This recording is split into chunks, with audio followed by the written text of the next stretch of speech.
नमस्कार, वक्त है प्राइम टाइम एक्सक्लूसिव का। मैं हूं आपके साथ आशा झा। बात करेंगे हार के बवंडर की, जिसने थाम दिया है बुलडोजर की रफ्तार। लेकिन उससे पहले इस वक्त की इससे जुड़ी बड़ी खबर आपको बता दें। दिल्ली बीजेपी मुख्यालय पहुंचे हैं केशव प्रसाद मौर्य।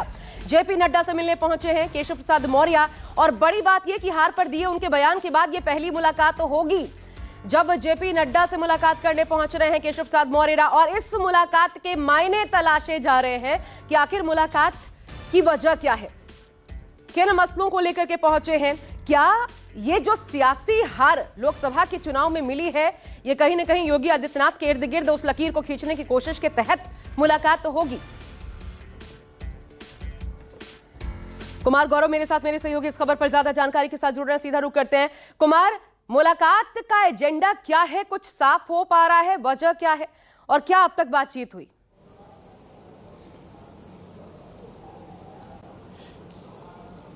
देखिए, बिल्कुल इस मुलाकात पे ज़्यादा नज़रें इसलिए हैं क्योंकि 2 दिन पहले जो पार्टी की कार्यकारिणी की विस्तृत कार्यकारिणी की बैठक हुई थी, उसमें केशव प्रसाद मौर्य के द्वारा जो बयान दिया गया था कि संगठन बड़ा है। और जाहिर तौर पे आप बीजेपी के किसी भी नेता के बयान को सुनेंगी तो उसमें यही कहा जाता है कि संगठन बड़ा है, क्योंकि संगठन के बल पे ही आप आगे बढ़कर सरकार बनाते हैं। तो ये बयान बड़ा साधारण सा बयान था, लेकिन चूंकि उत्तर प्रदेश में लोकसभा में प्रदर्शन बेहतर नहीं रहा बीजेपी का, इस लिहाज से उस बयान के कई मायने निकाले जा रहे हैं और पूर्व की कई सारी जो चीजें हैं उन सब से जोड़कर इसे देखा जा रहा है। देखिए, जाहिर तौर पे राजनीति में मुलाकात के कई सियासी मायने निकाले जा सकते हैं, लेकिन जो एक कहा जा रहा है कि किसी के इर्द गिर्द या मुख्यमंत्री के इर्द गिर्द कोई चूड़ी कसने की तैयारी चल रही है, तो ऐसा बिल्कुल भी नहीं है। मैं आपको बताऊं कि ये जो मुलाकात का दौर है, पिछले 2 दिन से राजस्थान समेत बाकी और राज्यों के, और आज उत्तर प्रदेश की बारी है। उत्तर प्रदेश के नेताओं से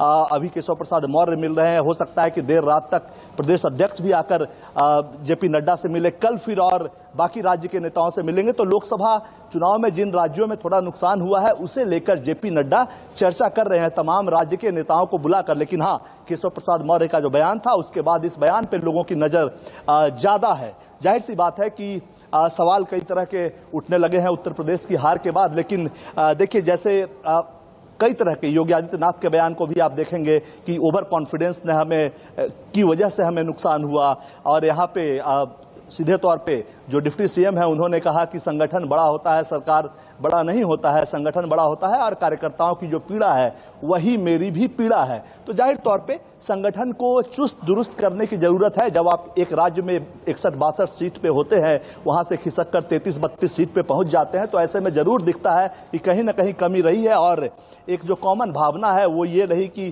कार्यकर्ताओं को बहुत ज्यादा तरजीह नहीं दी गई है। तो उस लाइन पे लगातार चर्चा हो रही है और उस लाइन को आगे बढ़ाते हुए कहीं ना कहीं केशव प्रसाद मौर्य दिखे थे।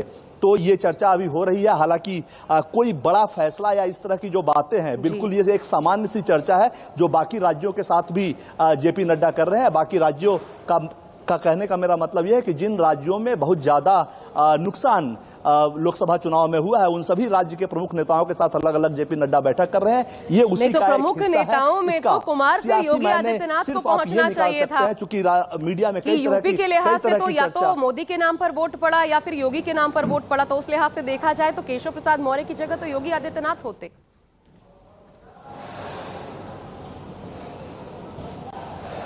नहीं, भूपेंद्र चौधरी भी अब से कुछ देर बाद यहां पहुंचेंगे। और जाहिर सी बात है कि जो डिमांड्स है लगातार या उनका जो बयान है, उस बयान को लेकर उन्हें तलब किया गया है, वो मिलने आए, ये बात बिल्कुल नहीं। और ऐसा नहीं है कि योगी आदित्यनाथ नहीं मिलेंगे। कल राजस्थान के मुख्यमंत्री भी यहाँ थे और आने वाले समय में जब ये बातचीत का सिलसिला आगे बढ़ेगा, क्योंकि वहां 2 डिप्टी सीएम है, फिर सीएम है, प्रदेश अध्यक्ष है, तमाम पूरी टीम है। तो ऐसे में आज केशव प्रसाद मौर्य मिल रहे हैं, फिर प्रदेश अध्यक्ष मिलेंगे। उसके बाद फिर आगे जब मौका आएगा तो आने वाले दिनों में हो सकता है कि योगी आदित्यनाथ भी मिले। और जहां तक योगी आदित्यनाथ के आने या नहीं आने का सवाल है, जो कार्यकारिणी की बैठक थी उससे पहले जेपी नड्डा भी वहां गए थे, बीएल संतोष भी गए थे, तमाम चर्चाएं हुई है। और मुख्यमंत्री के पास जाहिर तौर पे काम ज्यादा होता है और 2 डिप्टी सीएम राज्य में है उत्तर प्रदेश में, इस लिहाज से वो यहाँ पे पहुंचे हैं। इसमें योगी को नहीं बुलाया गया वाली बात भी नहीं है। आगे जैसे जैसे बातचीत की प्रक्रिया चलेगी उस तरह से तमाम शुक्रिया आपका कुमार इस पर तमाम जानकारी हमें देने के लिए। लेकिन बीजेपी के लिए यह भी कहा जाता है, आप भी जानते हैं अंदर खाने क्या चल रहा होता है, कानू कान इसकी खबर तक नहीं पहुंचती, अचानक से फैसला सामने आता है। बहरहाल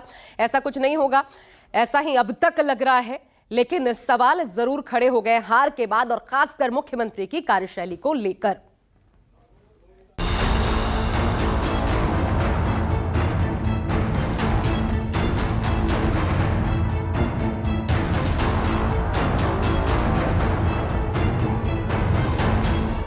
देखो बुलडोजर भी खड़े हैं मेरी सभा में। बुलडोजर गरीबों पर चलाने का नुकसान है, नहीं होना चाहिए। सीएम साहब ने ये कहा है कि कोई मकान नहीं टूटेगा। हार पर छिड़ी रार की मार, नहीं होगा बुलडोजर प्रहार।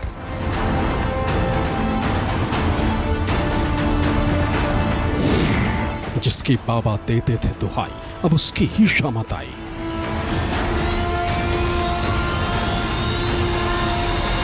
कोई उस गरीब को उजाड़ेंगे तो हमें उजाड़ेगा ना राजनीति में, उसके रिश्तेदार हमें उजाड़ेंगे। कार्रवाई Bikru to Kukrail, superhit bulldozer हुआ फेल।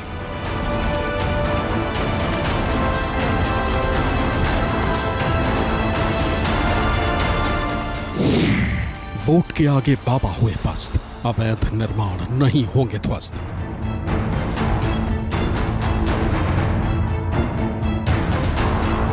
अब एक है कि कानून बना दिया, उसे विस्थापित कर दिया, पैसा दे तो कहाँ जाएगा। लोकसभा चुनाव में इंडिया गठबंधन ने यूपी में सत्ताधारी बीजेपी को पीछे छोड़ा तो हंगामा मच गया। जैसे जैसे इंडिया का रंग चढ़ रहा है, वैसे वैसे बीजेपी और उसके सहयोगियों में खलबली मच रही है। सामने 10 विधानसभा सीटों का उपचुनाव है जिसमें सरकार की परीक्षा होगी, लेकिन 10 सीटों पर डर सरकार को अभी से सता रहा है और वो बैकफुट पर है। उत्तर प्रदेश में लोकसभा चुनाव के दौरान बीजेपी को शिकस्त मिली तो हार के कारणों पर मंथन भी शुरू हो गया। इस बीच लखनऊ में कुकरेल किनारे बसे अवैध निर्माणों पर सरकार का बुलडोजर चलने लगा तो विपक्ष के साथ साथ बीजेपी के सहयोगी निषाद पार्टी के संजय निषाद ने भी सरकार की इस कार्रवाई का मुखर होकर विरोध किया, क्योंकि बीजेपी के साथ साथ सहयोगी दल भी मानते हैं कि बुलडोजर की कार्रवाई से सरकार को घाटा हुआ और अब सरकार इस विरोध के बाद बैकफुट पर नजर आ रही है। जिस बुलडोजर की कार्रवाई ने यूपी के सीएम को देश और दुनिया में प्रसिद्धि दी, उनकी सभाओं में बुलडोजरों का प्रदर्शन होने लगा। उनका नाम बुलडोजर बाबा पड़ गया। वहाँ देखो बुलडोजर भी खड़े हैं मेरी सभा में। इसी बुलडोजर से अब योगी आदित्यनाथ को तौबा करना पड़ा है।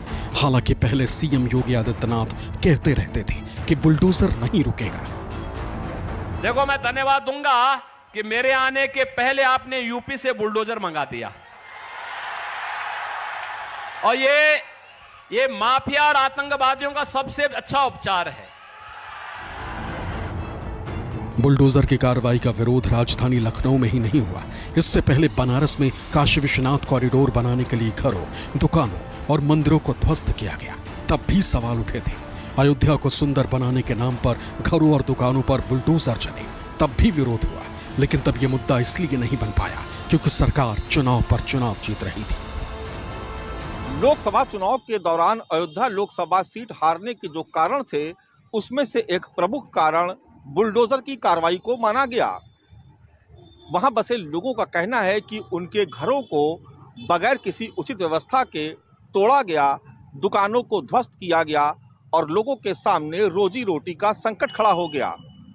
लोगों का यह भी आरोप था कि उन्हें मुआवजा भी ढंग से नहीं मिला और जिस तरीके से बुलडोजर की कार्रवाई हुई उससे भी लोग नाराज हुए और ये नाराजगी बाद में वोटों में तब्दील हुई और नतीजा सबके सामने है। सवाल ये उठता है कि निषाद पार्टी के अध्यक्ष संजय निषाद ने आखिर ऐसा क्या कहा जो सरकार को ये फैसला लेना पड़ा। बुलडोजर जो है माफियाओं के लिए दहशतगर्द है क्या?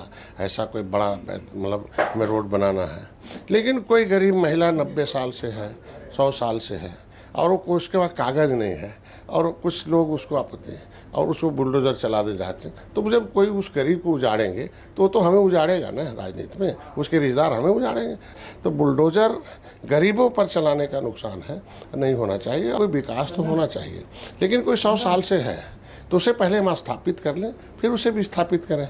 अब एक है कि कानून बना दिया, उसे विस्थापित कर दिया, पैसा दे तो कहाँ जाएगा। संजय निषाद ने अपनी ही सरकार को आईना दिखाया तो असर 24 घंटे के भीतर ही देखने को मिला। मुख्यमंत्री योगी आदित्यनाथ इसको लेकर सक्रिय हुए और यूपी सीएमओ की ओर से निर्देश जारी किया गया कि अब लखनऊ में कुकरेल के किनारे बसे मोहल्लों में बुलडोजर की कार्रवाई नहीं होगी। दरअसल सीएम योगी आदित्यनाथ ने बीच का रास्ता निकाला। खुर्रम नगर और पंतनगर के लोगों से सीएम मिले और उन्हें किसी तरह की कार्रवाई नहीं होने देने का भरोसा दिया। सीएम साहब ने ये कहा है कि कोई मकान नहीं टूटेगा जिसमें वो बह रही है आपकी कुकरेल जी उसी को संधिकरण किया जाएगा जी किसी का कोई नुकसान नहीं होगा।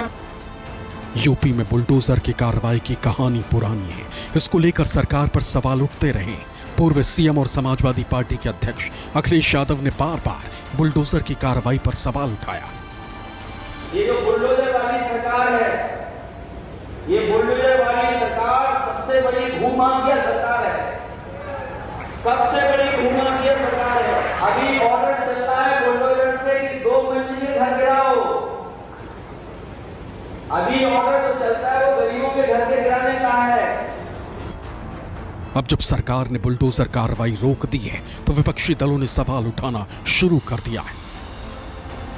बुलडोजर कभी भी न्याय का प्रतीक नहीं हो सकता और जिस तरीके से पंतनगर, खुर्रम नगर जैसे एरिया में निशान लगाए गए थे, लोकसभा चुनाव में मिली भारतीय जनता पार्टी को हार के बाद जो जनता का गुस्सा है वो कहीं न कहीं सरकार के खिलाफ बढ़ता जा रहा है और इस बात को जो सरकार के सहयोगी दल वो अच्छी तरह से जान रहे हैं। इसलिए बुलडोजर पे जो लोग कभी नहीं बोलते थे, खामोश रहते थे, अब वो भी बुलडोजर पे बोल रहे हैं। इससे पहले तमाम कमजोर असहाय लोगों पर बुलडोजर चला, क्या उसके लिए वो माफी मांगेंगे? भाजपा की सरकार इस लोक विधानसभा के उपचुनाव के बाद फिर से कार्रवाई करेगी क्योंकि कार्रवाई रुकी है, नियत नहीं बदली है, नियत वही है।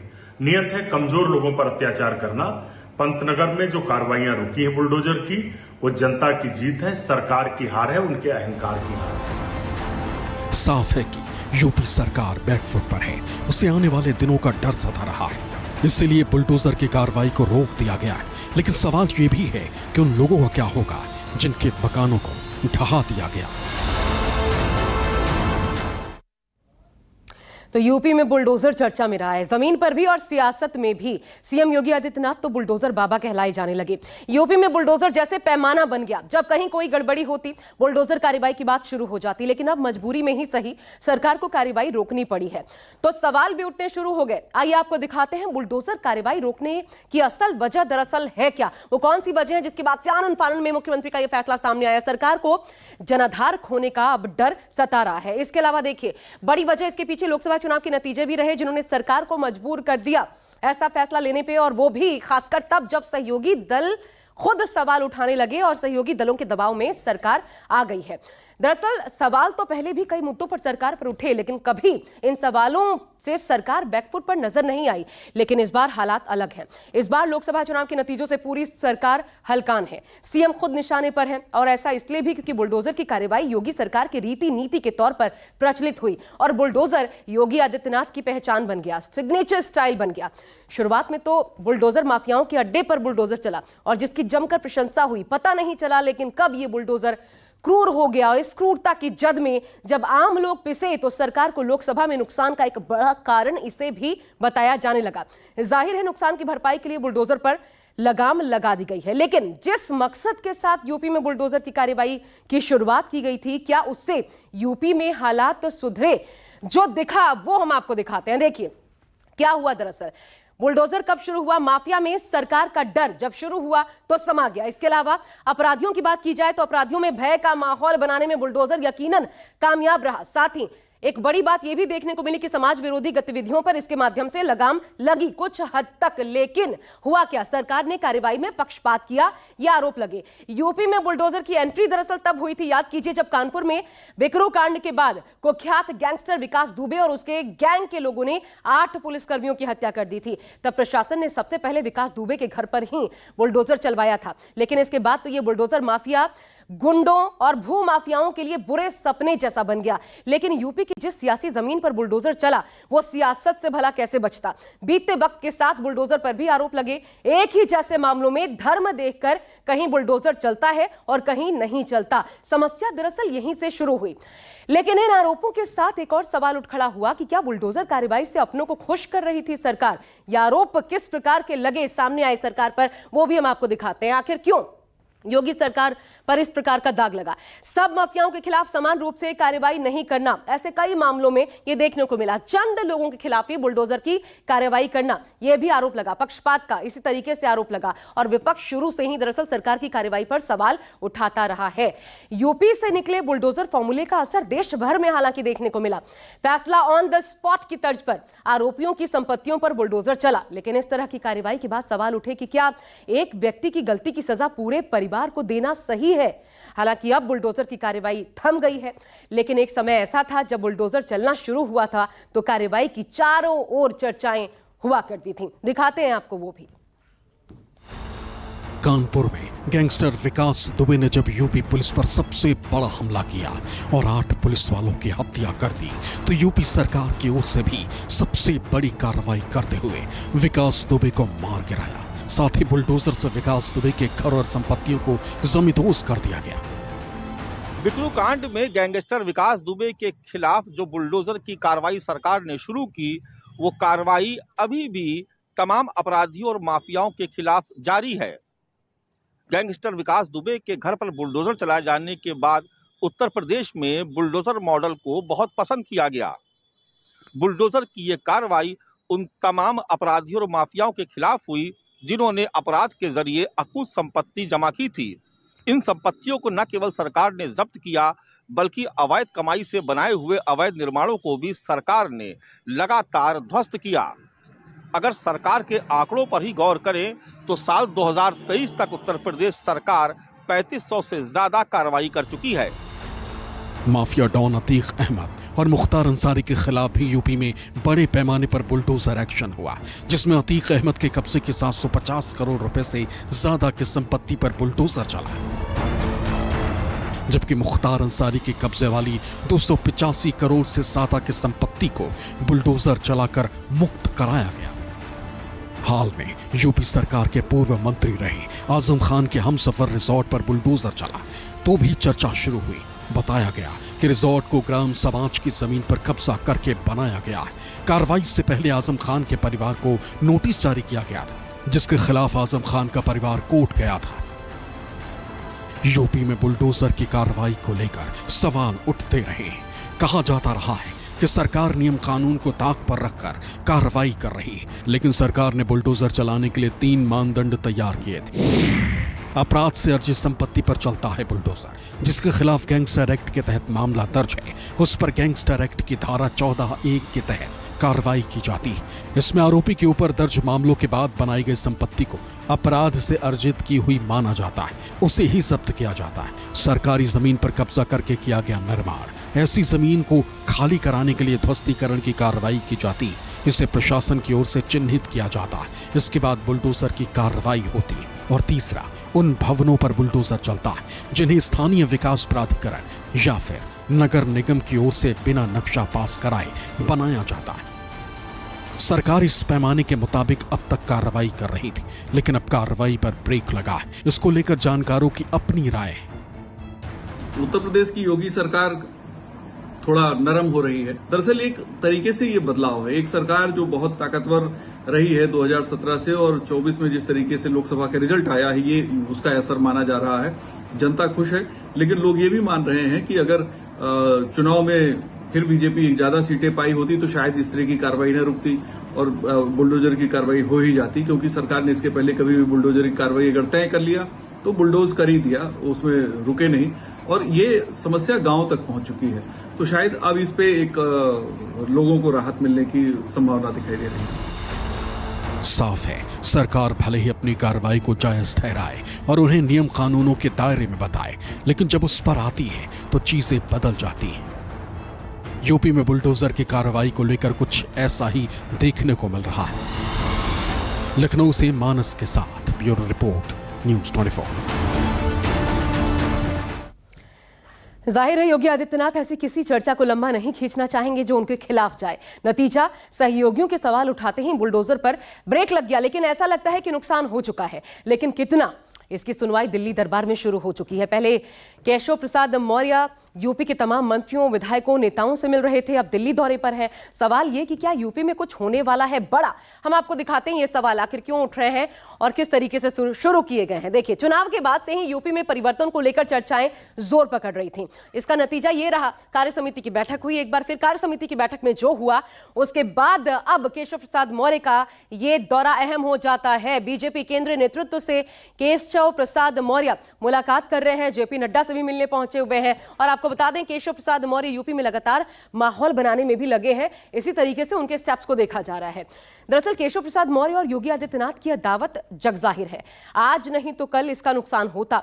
लोकसभा चुनाव ने वो मौका दे दिया है। केशव प्रसाद मौर्य का ये कहना कि संगठन सरकार से हमेशा बड़ा होता है और रहेगा, उसी ओर इशारा है। अब क्या होगा आगे? क्या वाकई यूपी में नेतृत्व परिवर्तन अभी के हालात में संभव है या सिर्फ ये चर्चा भर है? ये देखना बाकी है।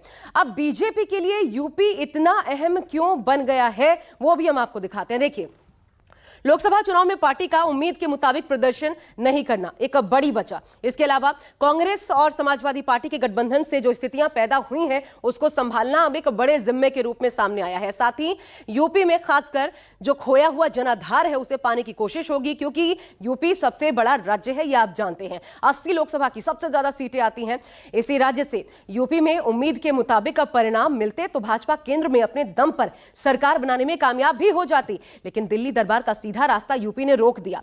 आगे 10 सीटों का होने वाला उपचुनाव भी सर पर है। मतदाताओं का माइंडसेट यही उपचुनाव तैयार करने में अहम भूमिका निभाएगा। अगर इस लड़ाई में भाजपा कामयाब रही तो पूरे कैडर में दोबारा ऊर्जा भरने के लिए यह संजीवनी साबित होगा और सारी जद्दोजहद और उथल पुथल इसी के इर्द गिर्द सिमटी नजर आती है।